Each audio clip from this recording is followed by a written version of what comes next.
Bonjour, bonjour et bienvenue pour cette dernière partie de ces rencontres européennes riches en propositions, riches en perspectives qui s'ouvrent aussi. Dernière partie avec deux tables rondes qui vont adresser, essayer d'aller voir mieux comment on peut penser des actions possibles communes et des synergies entre ce que sont les politiques nationales, ce que sont aussi évidemment les opportunités qu'offrent les nouvelles initiatives européennes, ce qu'offrent ces propositions que l'on a vues également ce matin. C'est un enjeu majeur, et on va le voir lors de cette première table ronde, en matière de santé, où l'on sait que les soignants, où l'on sait que les chercheurs et les autorités doivent aujourd'hui combattre la maladie du cancer, mais doivent aussi travailler à prévenir les risques en amont, doivent aussi accompagner la vie avec le cancer après et sur le long terme.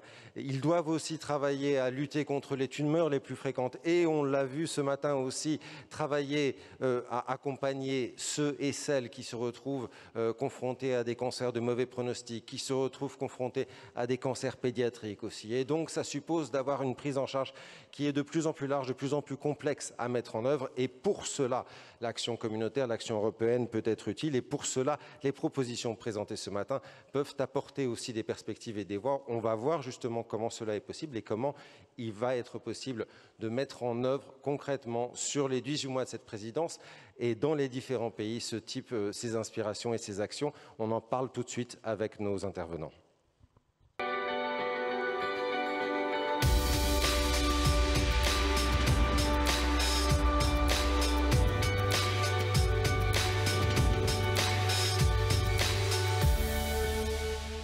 Alors, je vais vous les présenter très rapidement. Cecilia HALLE, bonjour, merci d'être avec nous, chef adjoint de la division Santé, politique et soins au Ministère de la Santé et des Affaires sociales de Suède.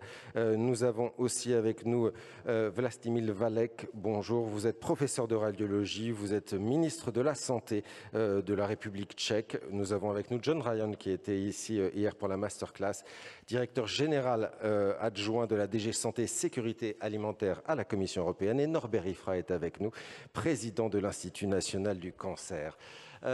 J'aurais voulu peut-être dans un premier temps, avant qu'on aille regarder un peu plus en détail ce que vous inspirent les propositions qui ont été présentées ce matin, elles sont nombreuses, elles sont importantes et elles ouvrent des perspectives, essayer de mieux comprendre aussi les opportunités couvre ce plan européen de lutte contre le cancer que l'on a évoqué hier.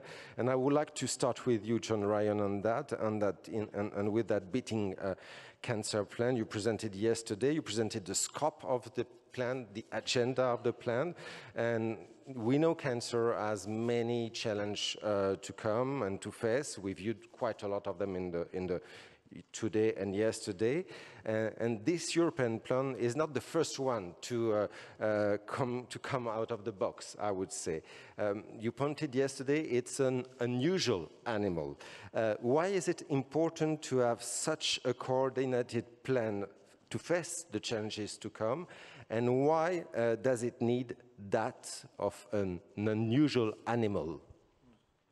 Well, I think it's an unusual animal. Thank you very much for the question, because it really tries to bring together many different initiatives, all of which go in the same direction.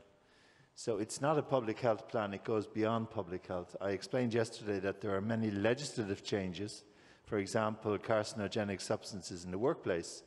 We might think that the workplace is a safe place, but in fact there are many carcinogenic substances that people have to work with which cause cancer. Also, the tobacco legislation is something which we're trying to strengthen. The legislation on taxation of alcohol products as well. So there are many different individual elements which can contribute towards an improvement in cancer prevention and cancer care. I didn't talk yesterday about the digital health initiative, but the digital health initiative will answer many of the questions that have been raised in the statement here this morning and which we heard about this morning. All these questions about sharing of data, definition of whose data it is, and how you can develop the use of data across Europe by using digital tools. All of these questions are going to come up very soon in a new legislative proposal from the Commission. And that's part of the cancer plan. So it's really difficult to explain this to people who are not working in the environment, But what I'd like to emphasize is that it's a many-faceted approach. It really takes an all-of-government approach. And the real advantage of the plan is not alone bringing all these policy initiatives together, but that we have some money to put on the table. Now, usually the money does not accompany the ideas. Normally, there's a sort of a, somebody has a good idea, but maybe the money is not there at the time. We have the occasion of having the 7-year budget of the European Union coming at the same time as the cancer plan. And that's a real advantage. We've managed to put 4 billion euros to one side for the implementation of actions. And I think that's, so we have the ideas and we have some money and we have the contribution now from your groups this morning, which we'll try and incorporate. To have this unusual animal fighting cancer at the European level, it was created, I would say, a bit before and during the COVID crisis, but are there some lessons out of the COVID crisis that emphasize the fact that it needs to be coordinated facing cancer as it has been facing COVID? Well, I think one of our lessons learned from the COVID outbreak was the fragile nature of our health systems. Even in big countries with well-developed health systems, we suddenly discovered how weak they were in an emergency situation. And we have, I think, learned the lesson that we need to reinvest in our health systems. Health systems are not a cost to the economy. They underpin and support the economy. Because we see today in many of our member states that if you don't have a good functioning health system, then the society can't operate. And it's the same for other types of condition like cancer, because our societies in Europe are getting older. We have a demographic challenge in Europe. We have a challenge of a tsunami of chronic diseases, including cancer. And if we don't work on prevention, if we don't work on strengthening of our health systems, in other words, investing in new medicinal products, in training of our healthcare workforce, then we won't be able to deal with this in the longer term, and we will weaken our economies and weaken our society. One important thing about this plan also, and you told it yesterday, is that it's really multi-stakeholder approach. I mean, you want to put in the boat as much people as they need to be. Patients, politics, region, researcher, and so on. How are you going to, I would say, orchestrate the whole of this in the implementation? And too much people in the boat, isn't it a risk also for implementation to stay on the ground and not coming and not being effective at the end? Because too much consensus means no realization. Well, I would say the political reception of the action plan has been very positive. I mean, the discussions we've had in the Council of Ministers in the European Parliament have been very positive. The feedback we have from stakeholders has been positive. The problem now is to translate something that's on paper, whatever it is, 20 pages of paper, into something real. And that's why, you know, we need to have that political engagement, because it's one thing the Commission's putting money on the table. It's quite another thing to change the situation on the ground. Of course, we can change legislation. That's what we're doing. We can implement changes in our policies, like the Common Agricultural Policy I was talking about yesterday. We can spend money from our programs, but it really involves engagement at national level. And before I finish, I'd just like to say there's a lot of negative feedback from other stakeholders, people who are working on cardiovascular, people who are working on diabetes, and they're saying, well, why can't we have a European plan on cardiovascular and diabetes? I think if you have a European plan on everything, then you have a European plan on nothing. So really you have to focus, and the cancer plan will in fact impact on many non-communicable diseases, because if we can improve people's health, improve health systems, sort out the digital health challenge, we will be helping many other disease conditions as well. It's a modelization for participative action. It can be on for other diseases. Norbert IFRAH, je voudrais avoir un peu votre regard à vous. La stratégie décennale est en action avec ces 3 grandes priorités, ces nombreuses actions et perspectives ouvertes. Qu'est-ce qu'une dimension européenne comme celle qu'apporte le plan européen apporte de nécessaire et d'indispensable à ce qui est ce qui est et ce qui sera mis en œuvre par la stratégie décennale? Alors d'abord, ce qui est extrêmement intéressant, c'est que, quels que soient les niveaux auxquels les questions ont été posées, la réponse a été quand même extrêmement proche. Donc si on avait besoin de confirmer que le besoin, il est là, justement, c'est fait. Ensuite, il est certain que chacun des pays, chacun des États fait de son mieux pour répondre à ces questions. Il est certain aussi qu'à côté de ce qui est véritablement les prérogatives de l'Union européenne, il y a la prérogative d'intelligence de chacun des États lorsqu'ils se mettent à travailler ensemble autour des mêmes objectifs. Et là, on a un effet de démultiplication qui est considérable. Et puis ensuite, qu'est-ce qu'on voit? On voit que quelle que soit la qualité de ce que font les femmes et les hommes de chaque pays, il y a des grandes disparités. Et ces grandes disparités, parfois, elles viennent soit d'une législation un peu ancienne qu'il faut dépoussiérer, soit de réflexions sur les taxes qui n'ont pas été aussi abouties, ici ou là, et qui peuvent, en toute bonne foi, mettre en danger la politique du voisin. Et donc, cette prise de position commune, cette volonté commune, au-delà même des prérogatives de l'Union européenne, c'est le garant qu'on va changer de dimension dans la lutte. Et donc, chacune des interventions l'a montré. Il y a ce besoin de ne pas être en compétition, mais en collusion. I would like to have a word with you for the Czech Republic, Vlastimil VÁLEK, and it's quite an honor for us to have you in here.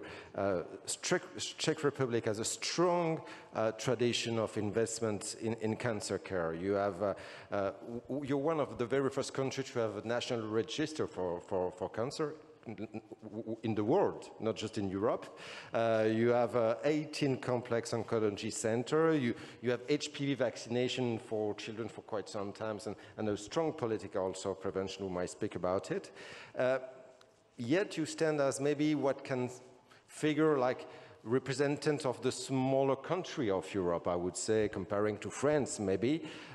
For smaller countries of Europe, how much of an opportunity is this kind of European plan? Is it an opportunity to reduce inequalities, to step ahead in some aspect of the care of cancer where they have less opportunity to have all the infrastructure needed? How much of an opportunity is it for these small countries?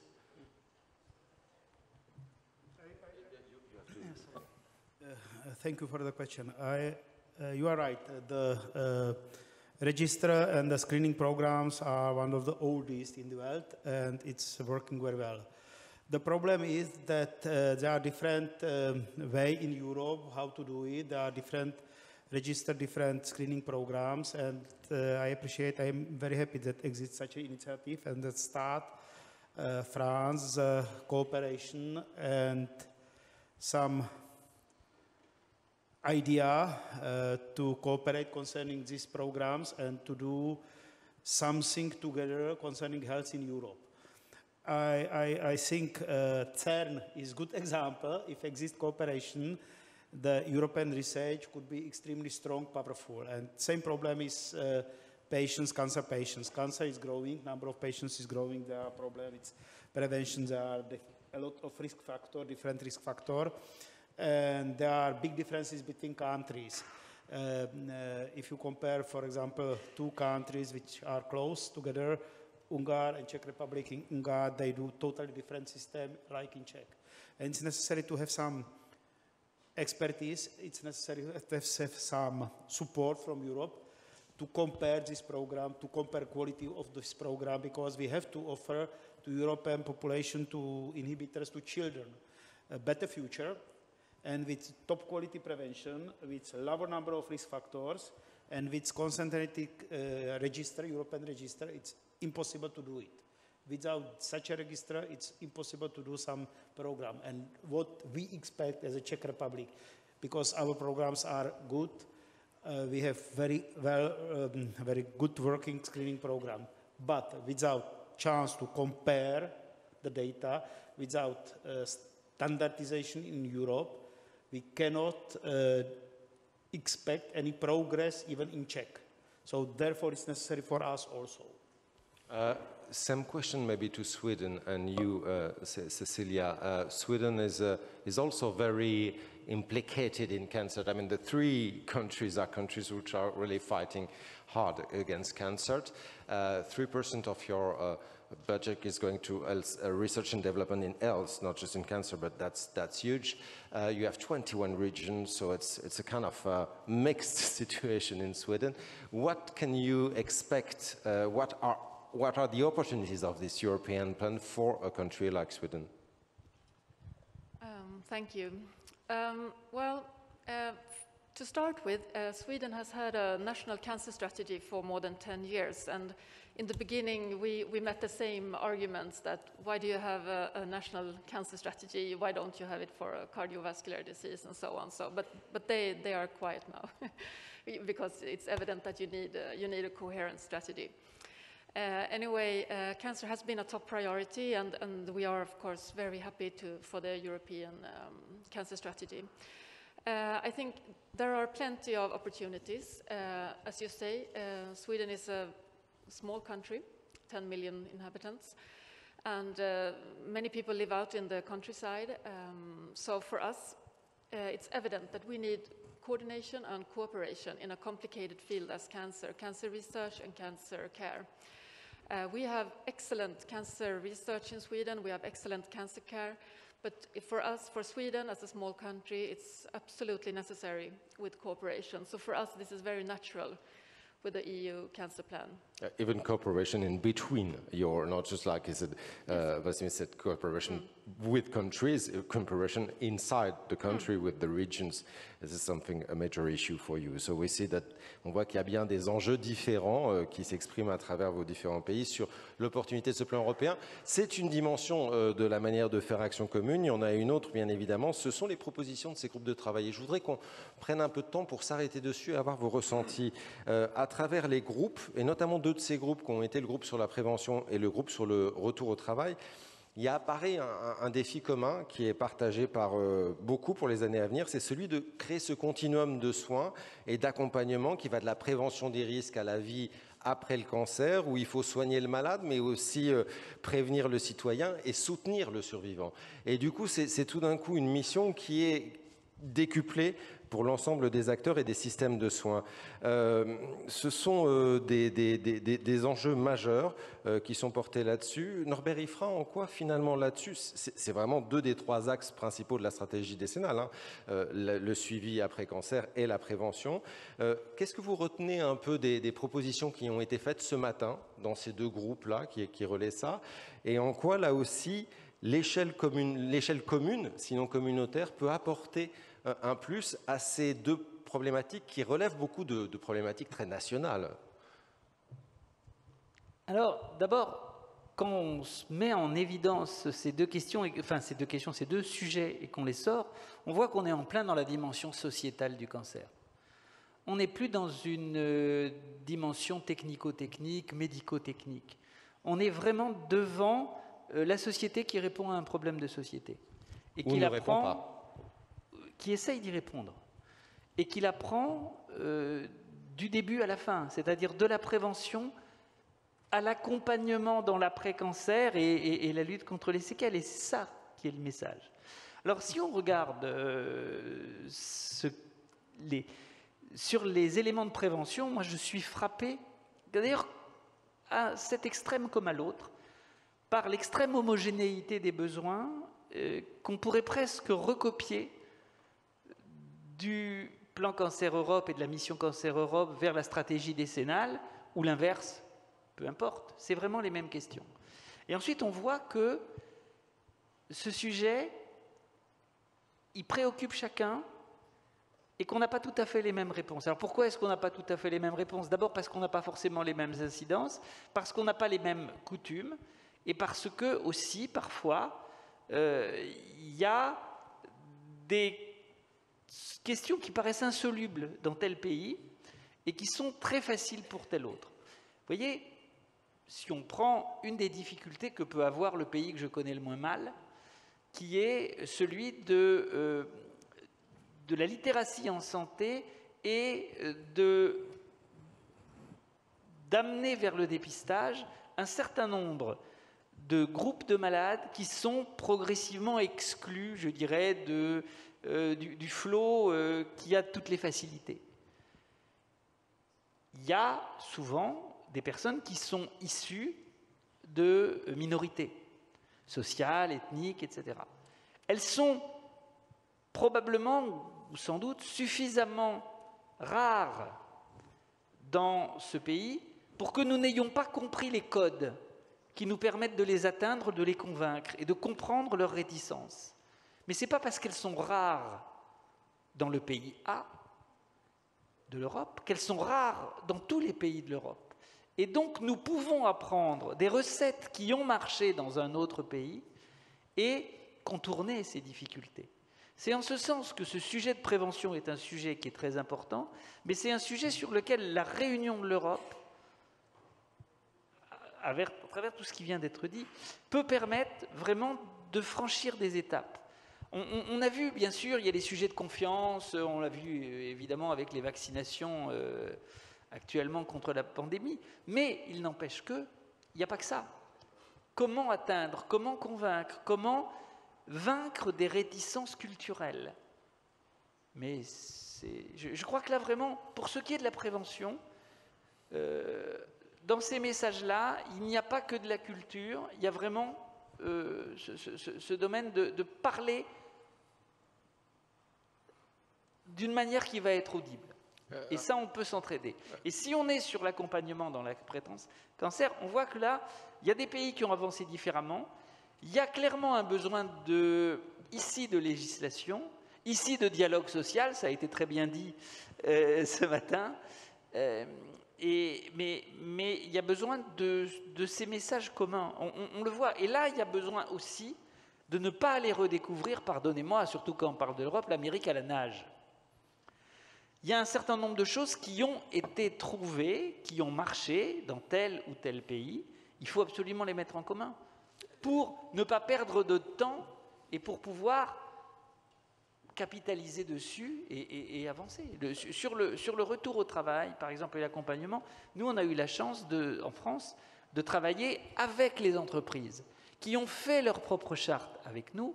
Donc, ce n'est pas une leçon venue d'une structure publique qui dit « voilà comment ça va être », à des gens qui ont leur propre culture et qui vont dire « bon, ben, on n'a plus qu'à appliquer ».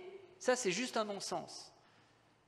Nous avons été la chambre d'enregistrement, d'amplification et de dissémination de leurs réflexions et de leurs pensées. Ce travail, il est fait. Il n'y a aucune raison de penser qu'il ne soit pas, avec quelques variantes, transposable dans nos pays amis. Et du coup, on va pouvoir s'enrichir de leurs propres pensées. To go to the Czech Republic and in echoing to what Norbert IFRAH said, you have a strong culture of prevention for years on this cancer issue. In vaccination and as an excellency, but not only in vaccination. What are the main challenges you face today to improve the prevention, to improve the avoidance of the risk exposures in the daily life of the Czech people, and how a European initiative or the proposal presented this morning can give you inspiration to act differently? Thank you very much. Prevention is extremely important. I mean, everybody agree. But the prevention is not only screening program because it's just only a small part of prevention. It is focused to cancer. There doesn't exist so many screening programs concerning other diseases, even if diseases are extremely important. A very important part of prevention is generally good quality meal. There are a lot of children with celiac disease, intolerance, and some allergies, and this is also part of prevention. If the children have good quality of food in school and so on, then it is first step concerning the prevention. If there is a good quality diet focused to different disease, it's first step in prevention, and this prevention is in fact whole life process. And what is extremely interesting, the information here, how many part has the word prevention. Prevention is complex program, and it's necessary to do it as a complex program. It is not only healthcare system program, it is also education, it is school, it is different ministry, and it is very complex program. It is agriculture. We started, because I was, as a member of Czech Parliament, member of Agriculture Committee, my responsibility was wine law. So I was expert concerning this law. And we started to discuss how to improve according some indexes. France is very strong concerning food indexes, not only Danone, but different indexes. How to use these indexes concerning the prevention, how to change generally the strategy. We started to discuss between 3 ministries. And now we want to introduce a program where will be part healthcare concerning diet in the school and so on, concerning support of small producers, this how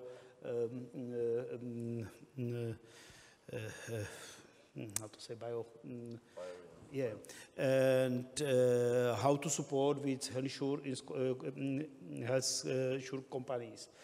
And I think this is part of prevention. And this complexity here is very important for us. This is my home take message from this meeting. It must be more complex as I could imagine before. More complex, and I would say, and go to John Ryan on this, also in a way more simple. Because in prevention, one of the interesting things in the European plan is that it tried on prevention to address many fields, but it tried to address many fields through one point, which is the patient. There's the smart card for the survivorship, there's a digital patient center, so prevention and support comes from the patient first. Is this something that giving more autonomy to the patients in the way he might be sharing his risk, in the way he will share his life, sharing his data, something very important in the plan to address differently prevention? And just one clue, how will work, that was a question addressed yesterday, this smart card, it's very intriguing for many people. Yeah, no, I'm sure it's very intriguing for a lot of people, and I would say it's an idea which did not come from the Commission for once. It was something which came from the patient community. It was actually based on an Italian experience, an Italian model. So the idea is really to allow the patient to have much more interactive access to their results, access to their data, and also access to health professionals and to organizations who can perhaps support them in the survival period, because most patients, cancer patients, survive, you know, and at least in the first few years it might be important for the patient to feel accompanied, particularly as we were saying this morning with issues around, you know, their employment possibilities, their insurance, all that sort of thing. So we're not actually setting out a directive or a regulation on this smart card and what it should look like. It's very much co-creation, I would say, with the patient community, with the health professionals, in order to see what would be useful. I would not consider it useful to sign a contract and give somebody 20 million euros and then it's solved, you know. It has to be something that's designed together.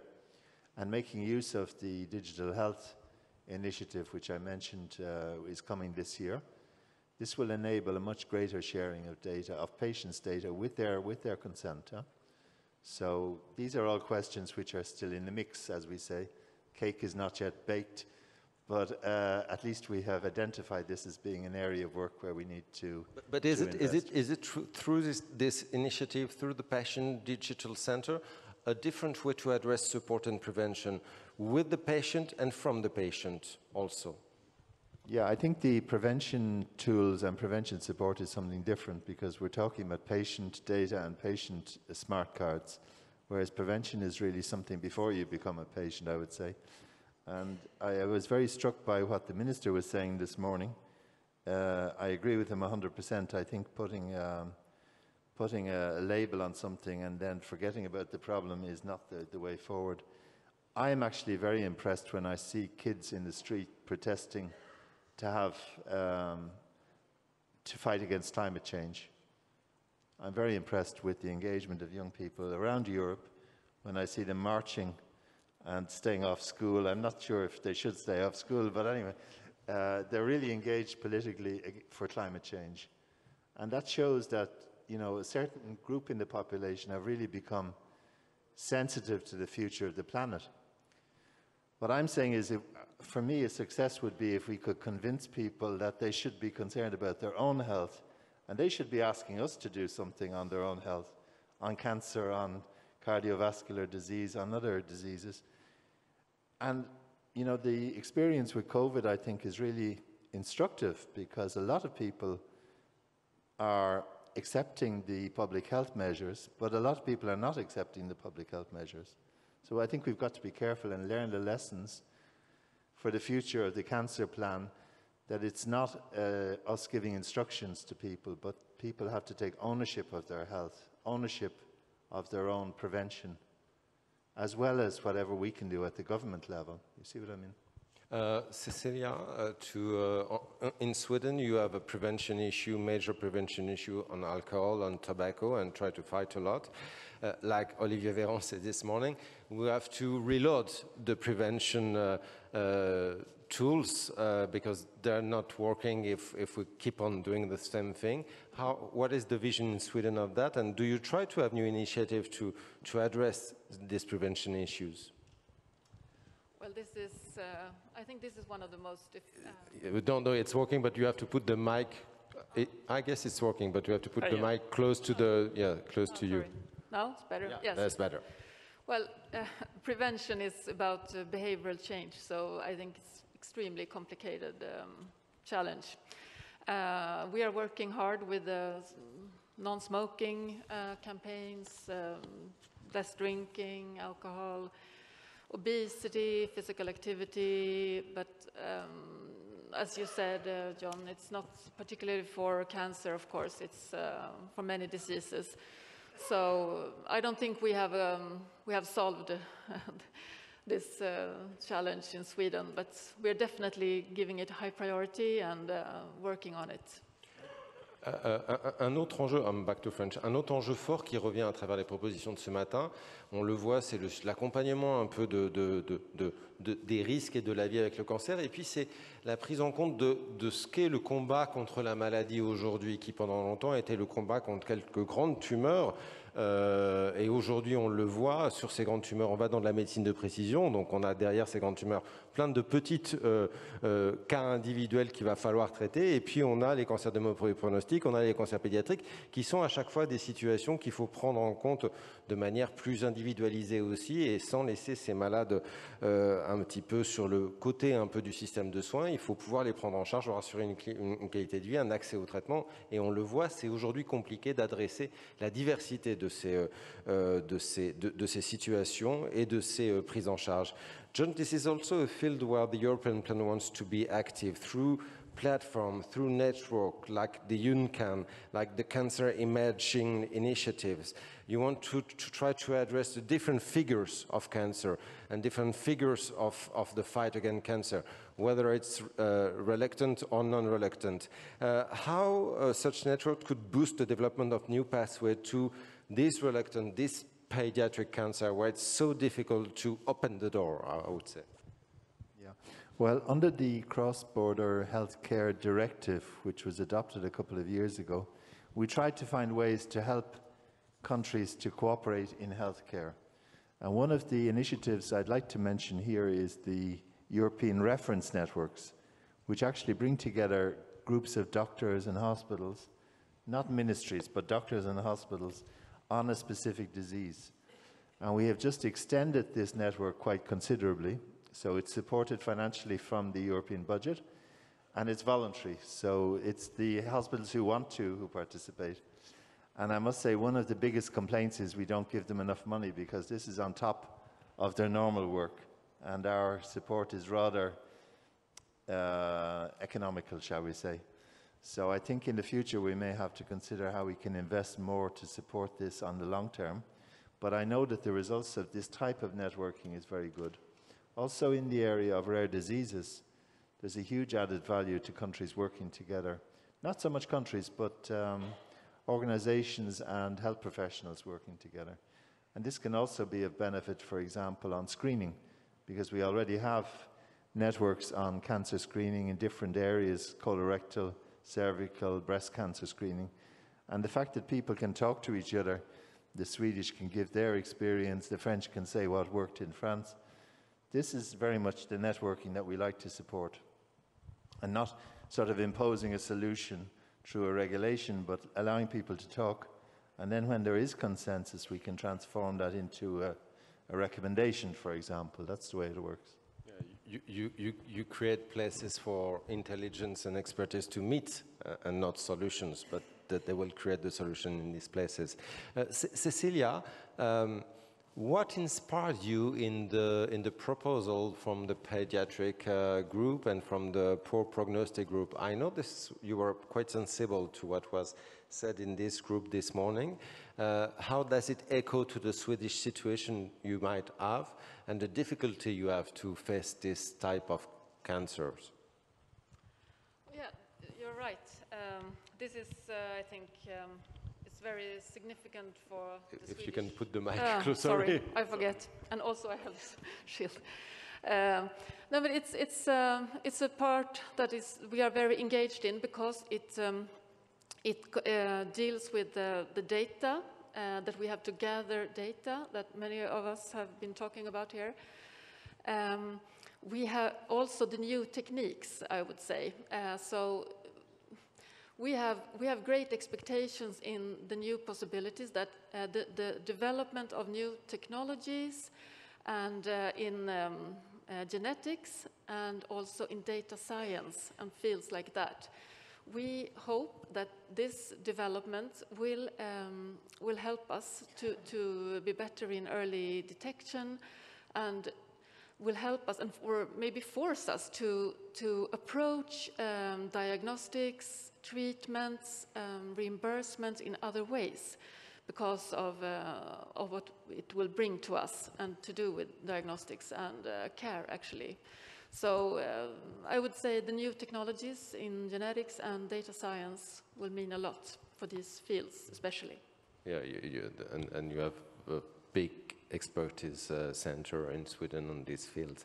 In Czech Republic, Vlastimil, it might sound complicated for countries, I would say smaller countries, but this is not, I mean, you sorry for that, but you understand what I mean.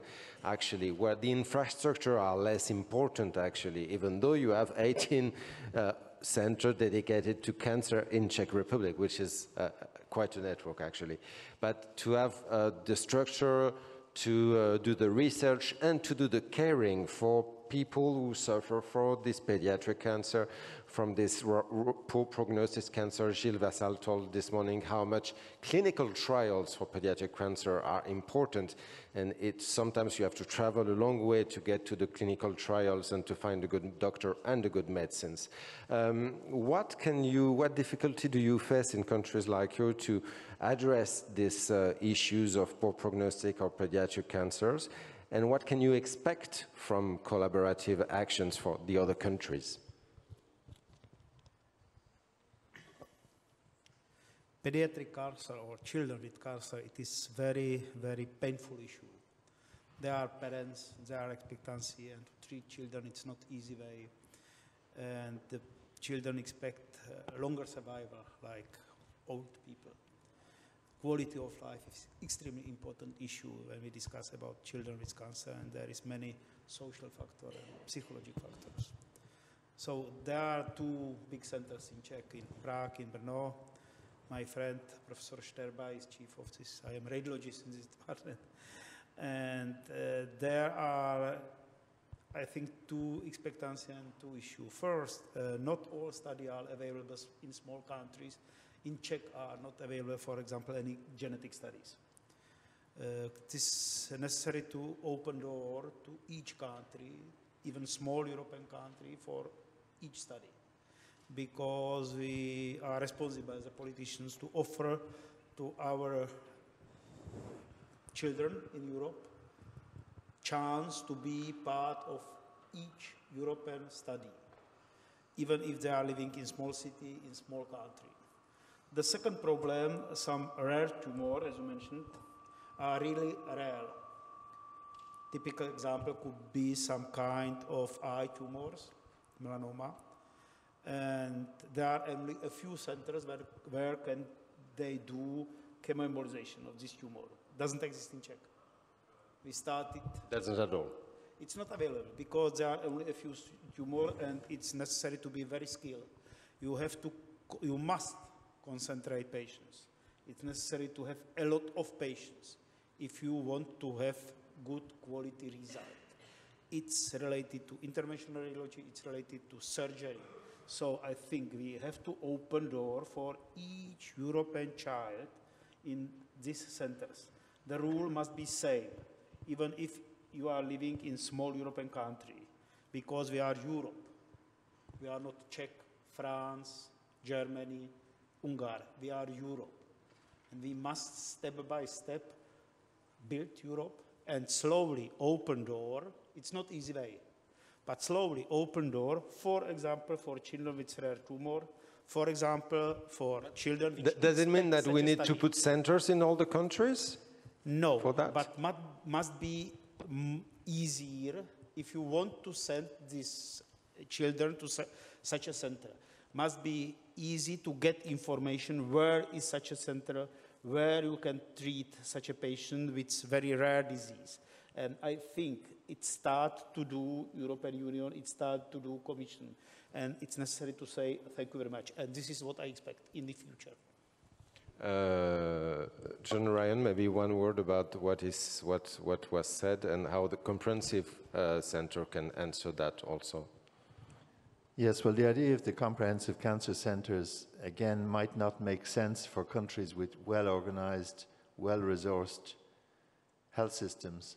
But there are 27 member states, and we know the differences in life expectancy and mortality, morbidity across Europe is hugely different. I think we were talking about that earlier. So there is a problem, not only the differences on prevention, there are differences in early detection, and there are differences in treatment.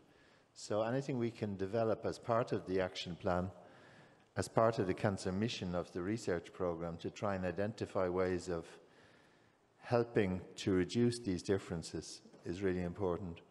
One of the points I did not mention so far is the Inequalities Registry, which was launched on Tuesday this week. And this is something developed by our joint research centre in the Commission. But the idea is to try and put on screen, in front of every citizen, the differences in life expectancy and in treatment that they can expect with different cancers. Now, it may be there somewhere already, I'm sure it is there somewhere already, but the idea was to call it a Cancer Inequalities Registry and to try and use that as a tool for investment then in the coming years, to invest in the things that need fixing. Yeah? So linking the inequalities that we've identified, the gaps, with the investment plan, I think makes sense. Implementation towards inequalities. Norbert IFRAH, d'un mot en regard à ce qui a été dit sur ces enjeux de cancer, de mauvais pronostics, de cancer pédiatrique, où il faut avoir des actions, on le voit, de plus en plus ciblées, des expertises de plus en plus spécialisées, et c'est que ça peut être compliqué. Il y a des initiatives qui se mettent en place au niveau du plan européen. C'était aussi assez fortement porté à travers les propositions de ce matin. Premier point, qu'est-ce que vous retenez, vous, des propositions qui étaient faites ce matin autour de ces questions-là, cancer pédiatrique et cancer de mauvais pronostic? Et derrière ça, comment est-ce qu'il est possible au niveau européen de donner peut-être plus d'écho, plus de portage politique, je dirais, à tous les réseaux de chercheurs, de médecins qui existent, qui se démènent autant que faire se peut dans ces domaines-là pour travailler ensemble, mais qui finalement, au bout d'un moment, finissent tous par atteindre une limite d'exercice? C'est une vaste question. C'est pour ça qu'elle est pour vous. C'est une vaste question. Alors, d'abord, je voudrais dire que je fais totalement mienne et tout ce qui a été dit à propos des cancers pédiatriques par Gilles ce matin. Ensuite, je pense qu'il est urgent de faire une exception pédiatrique parce que il ne faut pas qu'il y ait de blocage de type administratif, assurantiel ou financier pour mener des études pour ces petits malades. C'est absolument pas acceptable. Je crois vraiment, profondément, que on sait bien que quand on est en Europe, on est forcément dans des modèles qui ne sont pas exactement superposables et que quand on monte un essai européen, à un moment se pose le problème du financement, particulièrement du médicament, et à ce moment-là, on a des pays qui peuvent faire, des pays qui ne peuvent pas faire. Mais si on n'est pas tous ensemble, on n'a pas la masse critique pour répondre correctement à la question. Il ne s'agit pas de jeter le haro sur les industriels, mais ce ne sont pas, on l'a vu, des sujets qui les passionnent. Donc c'est nous que ça doit passionner. C'est nous que ça doit passionner, c'est nous que ça doit interpeller. Et pour ça, il faut que l'Europe construise une exception pédiatrique pour que, quel que soit le système assurantiel, il ne devienne pas un frein à ce qu'on mène une étude sur l'enfant, tout particulièrement sur ces cancers qui sont de mauvais pronostics, parce qu'on rajoute une difficulté sur une difficulté. Pendant des années, on a eu des progrès en regardant ce qui rassemblait les malades. On a vu ces progrès, puis on voit que ça plafonne. Ça plafonne parce qu'il y a des choses qui les différencient. Sur ce qui les différencie, on rajoute du rare sur du rare. Donc, c'est évident que si on n'a pas la masse critique, ça ne sert à rien de travailler. Ça fait des papiers, mais ça ne fait pas du bénéfice pour les malades et pour leurs parents. Donc, je crois que vraiment, si on ne fait pas cette exception pédiatrique, on n'avancera pas. Et que, objectivement, quand on regarde, pardonnez-moi, le prix du médicament qui est toujours en milligrammes kilo, c'est vraiment pas un sujet. Donc là, il y a besoin d'une volonté politique. Et là, l'Europe, vraiment, elle est en plein dans sa mission, je crois. Pour ce qui est des cancers de mauvais pronostics en dehors de ceux des cancers pédiatriques, alors ce que je dis ne résoudra pas tous les problèmes. Il y a ceux dont l'accès est extrêmement difficile. Il y a un énorme besoin de recherche partout où on est en échec. Ce n'est pas un problème de bonne volonté, ce n'est pas un problème de compétence sur ce qui existe, on a besoin de recherche. Et c'est pour ça qu'il a été dit qu'il fallait faire de la recherche high risk, high gain. Ce n'est pas un risque pour les malades, c'est un risque scientifique. C'est-à-dire qu'on brûle les étapes pour essayer d'aller d'un concept avec des arguments à un essai le plus vite possible, parce que de toute façon, le temps, c'est ce qui manque le plus aux enfants et aux malades. Lorsqu'on n'est plus dans le système des enfants, mais qu'on est dans les autres cancers de mauvais pronostic. Il y a une chose qui a été dite très bien il y a plusieurs reprises, c'est que la première chose à faire, c'est qu'au minimum, on diffuse les meilleurs standards pour tous les malades. Parce que vous me direz, passer de 5 à 10%, c'est rien. Ben oui, sauf si vous êtes entre les 5 et 10%. Si vous êtes entre les 5 et 10% des malades qui vont guérir, vous ne vous dites pas que c'est rien. Et surtout, ce qui a fait passer de 5 à 10%, ça amène à réfléchir sur les pratiques qu'on avait. Donc il y a d'un côté une amélioration globale de ce qu'on peut faire pour l'amener au plus haut niveau des quelques personnes qui connaissent le mieux le sujet, qui se connaissent très bien, qui travaillent en réseau et qui souvent sont certes un peu concurrentes, mais surtout très amies. Et puis, il y a tout ce qui est à découvrir. Et là, vraiment, on est dans l'Europe de la recherche. On n'est pas dans l'Europe de la lutte contre le cancer, on est dans l'Europe de la recherche. Il y a vraiment une chose qu'on ne dira jamais assez, c'est que lorsqu'on fait de la recherche fondamentale, c'est pour être cognitif, c'est pour apprendre quelque chose et on ne sait jamais à quoi ça va servir. Que c'est en travaillant sur des végétaux qu'on a compris à quoi servaient les parties non codantes de l'ADN. On croyait que ça ne servait à rien. Donc vous imaginez que c'était de la biologie du végétal, et bon, en fait, c'est une découverte absolument fondamentale. Donc il faut arrêter d'être exclusivement finaliste lorsqu'on se lance dans une recherche et regarder à 5 ans. Regardez là, l'ARN messager, j'ai eu l'occasion de le dire il n'y a pas très longtemps, Lvov, Jacob et Monod, prix Nobel 1964, utilisation dans tout à fait autre chose, et pour le bien de la population, qu'en pensent certains, à partir de 2020. Donc je crois que là, on est dans du sociétal vrai sur la recherche, et pas seulement sur la recherche sur le cancer. Oui, on est en échec sur les cancers de mauvais pronostic. Oui, on a besoin de choses disruptives. On a besoin que l'Europe nous amène et nous aide à faire travailler ensemble des gens qui sont issus de mondes qui n'ont rien à voir autour de ces sujets qui sont un échec complet. On en parlera d'ailleurs tout à l'heure, évidemment, dans la table ronde de recherche qui met ça au cœur. Je crois, mais quand vous parlez des cancers de mauvais pronostic, c'est pas que les médecins sont mauvais, c'est le savoir est insuffisant. Donc là où le savoir est insuffisant, là commence la recherche. J'aimerais qu'on prenne les 10 minutes qui nous restent pour prendre des questions et dans la salle et de notre auditoire connecté, que je vais rejoindre tout de suite. Vous pouvez lever vos mains et les micros viendront à vous et nos différents intervenants pourront répondre. Vous pouvez poser les questions en français ou en anglais. Évidemment, ça sera traduit en fonction, donc il n'y a aucun problème là-dessus. Et je vais... je demande à Cap Canaveral le mot de code du MacBook. Je suis désolé, hein, c'est un peu technique, mais sans ça, je ne pourrais pas aller aux commentaires qu'on nous pose en ligne. S'il y a des questions, du coup, des remarques un peu dans la salle à nos intervenants, n'hésitez pas, du coup, à adresser pendant que je sais... Ah, voilà, j'ai récupéré.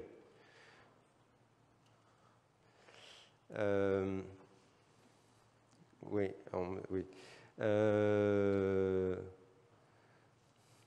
J'ai beaucoup de questions qui sont déjà arrivées.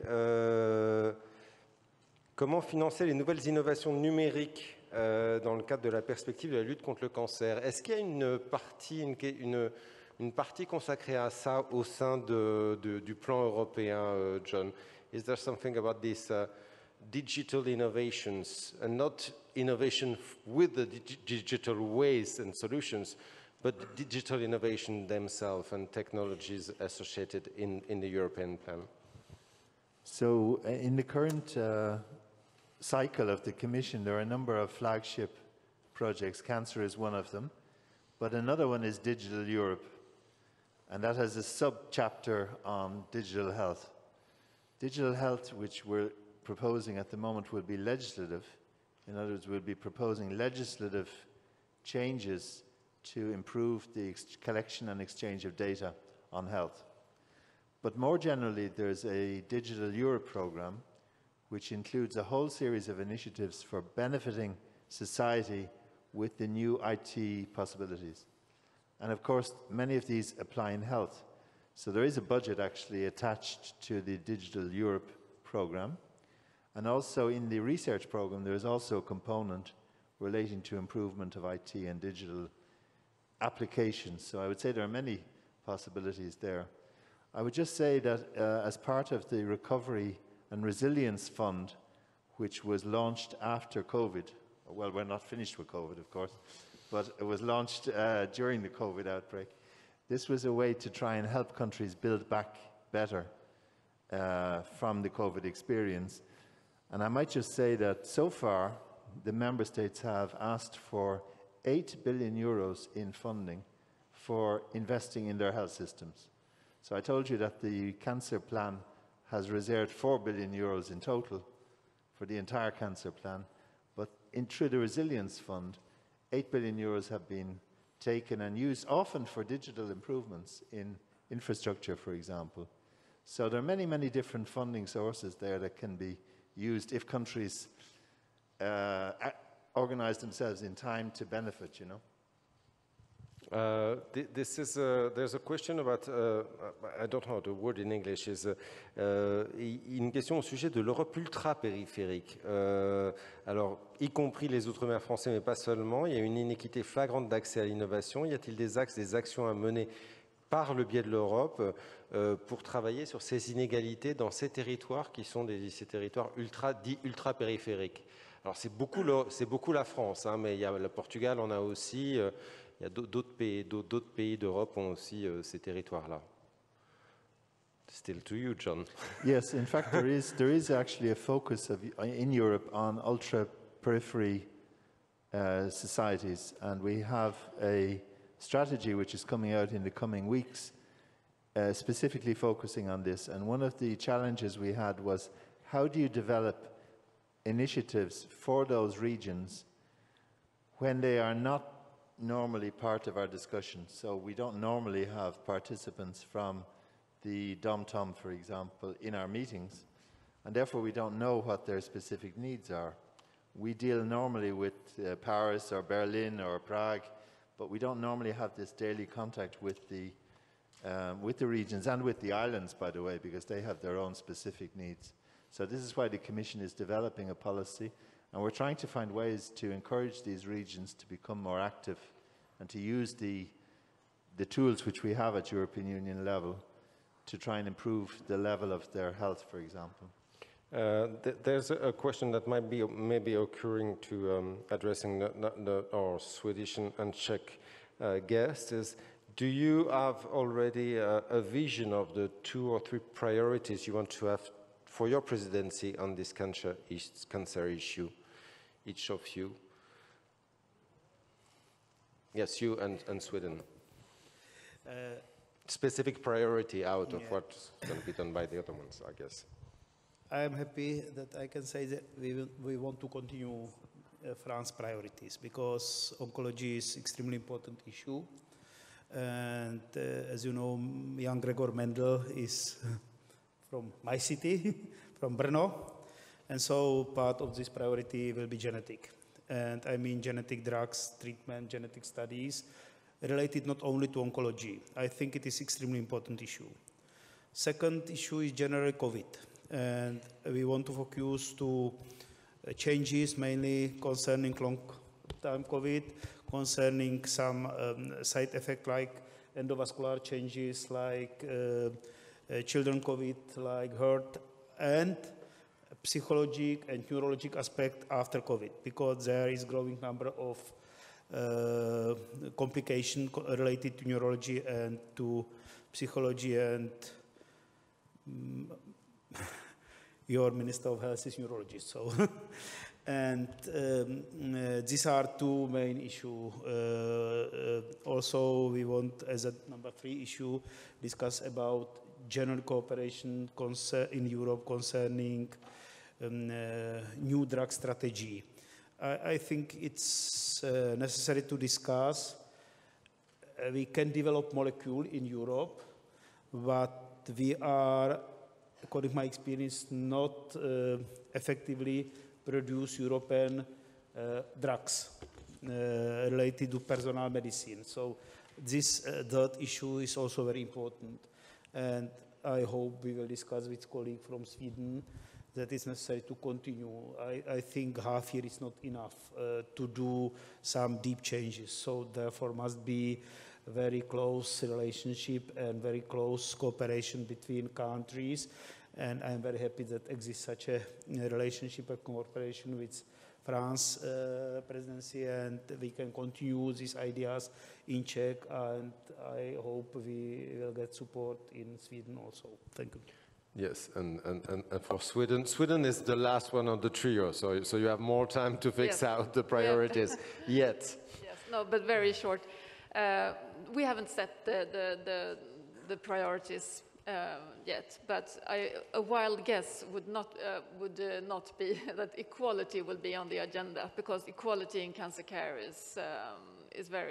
is important for our government, and the different aspects of equality in cancer care. Oh, thanks a lot. And thanks to you for this moment of sharing and debates and discussions and enlightenment. We can applaud our guests. Nous pouvons applaudir nos invités. I'll let you join the audience as we're going to do the next debate on research. And thanks a lot. And the next participant might come and join for the next debates, as I shall present the theme and the problematics. Merci beaucoup à vous. Thanks a lot to you all.